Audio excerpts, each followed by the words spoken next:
Halo, Assalamualaikum warahmatullahi wabarakatuh. Welcome back again with my YouTube channel with Memriza. Today's lesson, we would like to talk about news items. Hari ini Memriza akan kembali lagi mengajarkan tentang news items. Sebenarnya minggu lalu Memriza sudah mengupload video ya tentang news item. Tapi ternyata ada sebagian siswa yang masih belum paham. Nah, sekarang kita kembali lagi untuk melihat lebih jauh apa itu news items ya.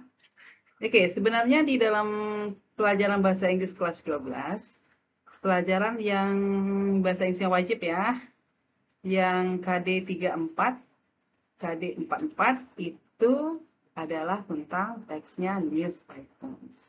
Dan tujuannya adalah di KD itu ya, tujuannya untuk pelajari teks ini adalah Anda semua bisa menganalisis dan memahami teks news. Baik, yang akan dibahas di sini tentunya ada 3, yaitu social function, structures of the text, and language features. Nah, yang pertama kita mulai dari social function. Apa itu social functionnya? Atau purpose of the text? Tujuan dari teks ini ya. Tujuannya adalah to inform or to present the information to the readers, listener, or viewers about important or newsworthy event of the day.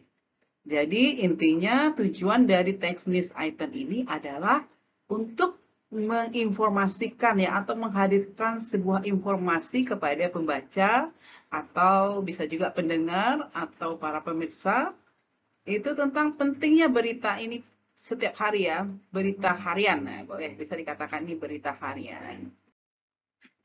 Kemudian apa sebenarnya yang newsworthy itu?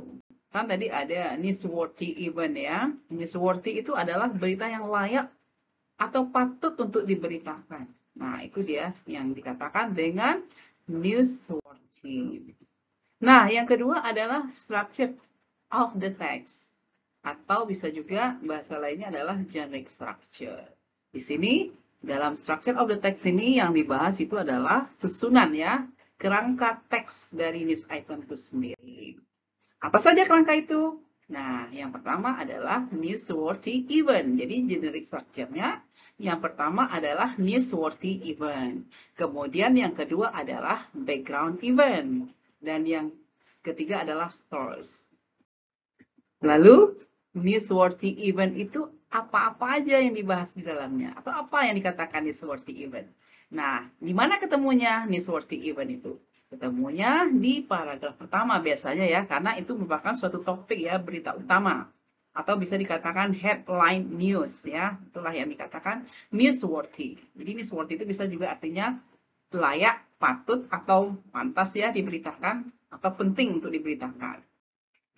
Kemudian background, yang kedua tadi background ya. Yang pertama tadi adalah newsworthy event, yang kedua adalah background. Nah, sekarang background ini apa? What is background event? Background adalah setiap suatu berita tentu ada latar belakang. Nah, itu background itu artinya latar belakang. Ya, berita itu pasti ada latar belakangnya, sehingga dia bisa dikatakan sebuah berita. Nah, latar belakang itu adalah apa? Ya, urutan ya, the chronological ya. Atau the series event, itu istilahnya, atau boleh dikatakan rangkaian peristiwa. Ya, bisa dia 1, 2, atau 3 paragraf atau lebih ya. Ini tergantung teks yang diberikan. Bisa aja 1 paragraf, tapi bisa juga lebih dari 1 paragraf. Berikutnya terakhir adalah source. Source itu apa? Ya, source itu ternyata dia adalah semacam pernyataan atau pendapat ya, statement or opinion or comments by participants. Nah, bisa juga dia adalah merupakan pendapat seseorang, komen seseorang, atau bisa juga witnesses ya, berarti bisa juga dia saksi mata. Dan juga bisa dari sebuah instansi yang mengatakan ya, atau sumber itu selain dari orang yang mengkomen, bisa juga dari berita di koran, misalnya dari mana? Jakarta Post, ya itu bisa dikatakan source. Ya, ini dia ya, di bahasa Indonesia aja di sebelah samping kanan. Ini adalah saksi mata. Jadi banyak source itu ya. Oke. Selanjutnya ini ada yang terakhir, itu kita akan mempelajari tentang language features. Apa itu language features? languages itu adalah unsur kebahasaan yang ada di dalam teks news item. Nah, apa-apa saja unsur-unsurnya? Biasanya itu adalah focusing on circumstances using simple language. Nah, biasa dia kalau namanya berita itu selalu menggunakan bahasa yang simple ya, padat dan jelas. Nah, itu dia kalau dalam news item. Kemudian di awal teks itu biasanya ciri-cirinya kita bisa tahu kalau itu adalah news item teks adalah biasanya dibuatnya besar-besar huruf seperti Jakarta, Sumatera Barat, Padang Express, Antara, nah itu ya. Atau di akhirnya ada dengan singkatan, misalnya JP, berarti itu Jakarta Post ya, seperti itu. Kemudian apa saja unsur-unsur lainnya dari kebahasan itu? Nah, dia menggunakan past tense ya dalam menerangkan sebuah peristiwa ya. Dan present juga bisa digunakan apabila kejadian itu terjadi juga pada saat sekarang seperti dalam TV seperti news live ya, yang live itu ya, berita terkini, info terkini. Jadi bisa yang untuk news item ini tensesnya bisa yang sudah lewat dan bisa juga di present saat sekarang. Pas ada berita terus diliput langsung dan masuk ke TV itu bisa dalam bentuk present. Itu maka dikatakan di akhirnya of the day ya, berita setiap harian, berita harian namanya. Dan selain itu juga menggunakan kata saying verb ya. Saying verb itu seperti say, inform, reported, declared ya, siapa yang mengatakannya. Nah, itu adalah namanya using saying verb ya. Kemudian ada lagi penggunaan using adverb. Nah, adverb ini bisa time, place, dan manner. Kemudian kalau using time-nya atau place atau manner itu biasanya on Sunday morning, last Thursday at 7:30 a.m. in West Sumatra. Nah, bisa seperti itu ya. Oke. Nah, sudah paham tentang text news items? Jadi intinya ada 3 yang utama ya. Kalau yang pertama itu adalah social function-nya, kemudian structure of the text, dan yang ketiga adalah language features. Kemudian kalau di dalam structure of the text juga ada 3 ya. Newsworthy event, background event, dan kemudian source. Sekarang kita coba untuk memahami teks ya, teks news items. Yeah. This event is about an Indonesian maid was stricken by her employer. Jadi ini teksnya tentang apa namanya ya, tenaga kerja Indonesia yang dia dianiaya oleh majikannya ya. Ini teks ini diambil dari Jakarta Post ya. Oke, sekarang coba read and understand. Nah, ini yang mana newsworthy? Jadi di sini akan membahas yang newsworthy itu biasanya ada di paragraf pertama ya. Singapore. Nah, kata Singapore ini menandakan teks news items itu ditandai dengan besar-besar, berarti ini korannya peran Singapore ya. Atau beritanya dari Singapore. The supervisor was jailed for 2 months for repeatedly striking his Indonesian man on the head and back with a television remote control. Ini report said on Thursday. Nah, ini sebenarnya sudah lengkap semuanya nih. Apa yang lengkap? Ada newsworthy-nya. A supervisor was jailed for 2 months. Nah, ini adalah newsworthy-nya sebenarnya. Intinya ya. Kemudian kenapa? Nah, ada katakan kenapa dia repeatedly striking his Indonesia. Ternyata dia sudah apa ya? Memukul. Ya, memukul his Indonesian man, jadi pembantunya ya, orang Indonesia, on head and back, di bagian kepala dan bagian punggung. Dengan menggunakan apa? A television remote control. Nah, ini diberitakan pada hari Kamis. Jadi udah masuk semuanya ini. Ada newsworthy-nya ini, supervisor striking ya. Kemudian ada background event-nya, kenapa? Dia dipukul ya dengan menggunakan remote TV ya. Kemudian sumbernya dari mana? Sumbernya kapan atau dilaporkan kapan berita ini? Hari Kamis. Ini semuanya walaupun sudah mencakup semuanya, tapi ini tetap adalah newsworthy karena ini adanya di paragraf pertama. Oke, next we go on to next paragraph. Nah, sekarang Nih, mem sengaja buatkan seperti ini, admit, admitted, admitted. Ya, ini kata kerja bentuk pertama, kedua, dan ketiga. Abused, abused. Nah, pakai ini ya. Ini juga kata kerja 1, 2, dan 3. Nah, sekarang kita coba lihat background eventnya. Apa itu background eventnya?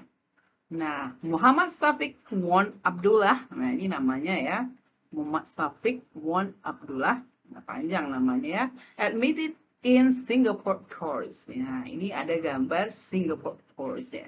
Ini adalah pengadilan ya. Jadi dia gimana? Mengakui ya, mengakui kesalahannya di pengadilan ya di Singapura. He physically abused the woman on several occasions. Nah, dia mengaku bahwa dia secara fisik sudah melakukan pelecehan terhadap wanita tadi ya, Indonesian maid tadi. Ya, kapan? Between June and October 2002. The Straits Times said. Jadi ini koran Straits Times yang mengatakannya. Dan ini bisa juga source-nya ada. Ini bisa dikatakan Straits Times ini adalah source-nya ya.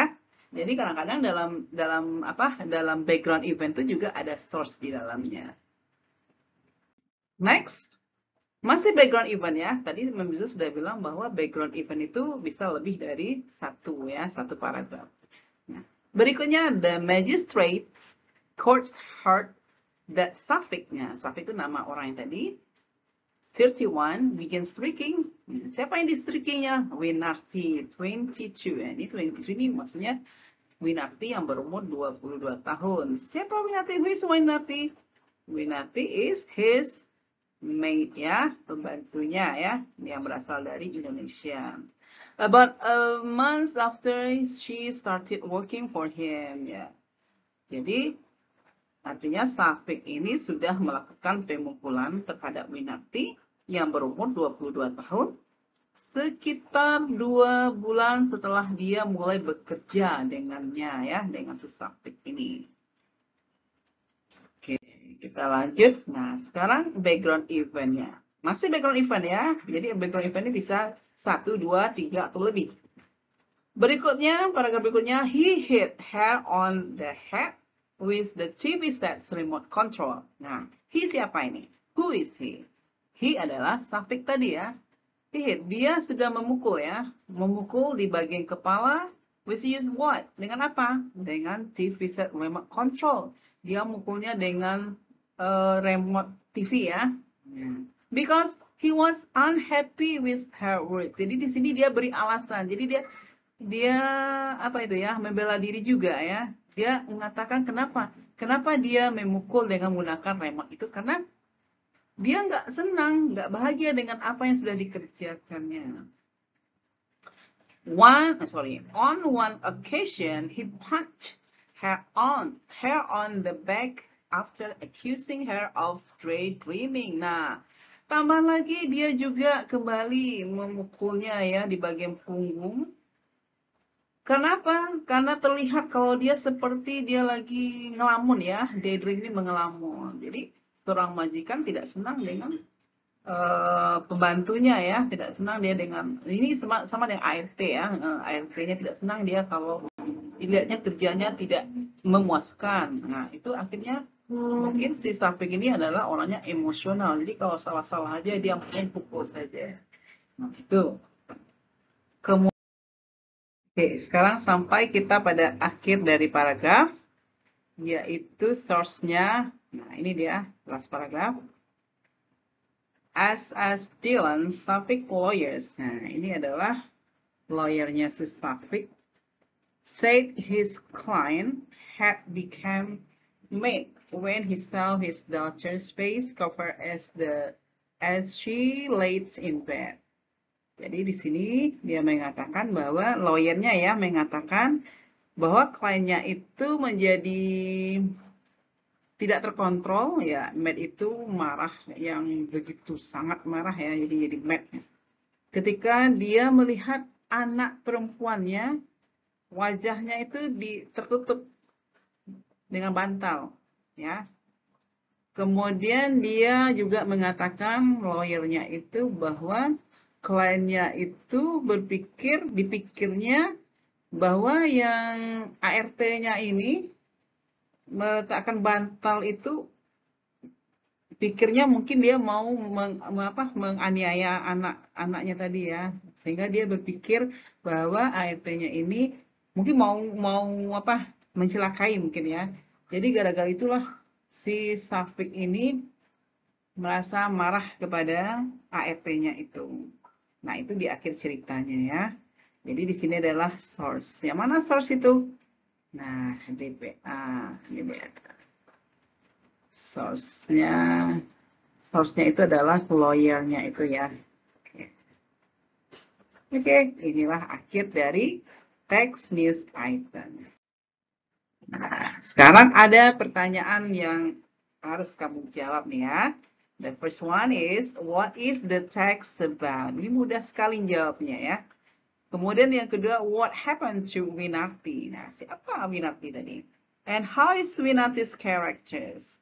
Yang keempat, how is the characters of Safik? Jadi ini mintanya gimana sih karakter dari si Safik ini? Gimana juga karakter dari Winarti ini? Nah, coba kamu baca, kemudian kamu pahami dan jawab pertanyaannya ya. Oke, sampai di sini dulu.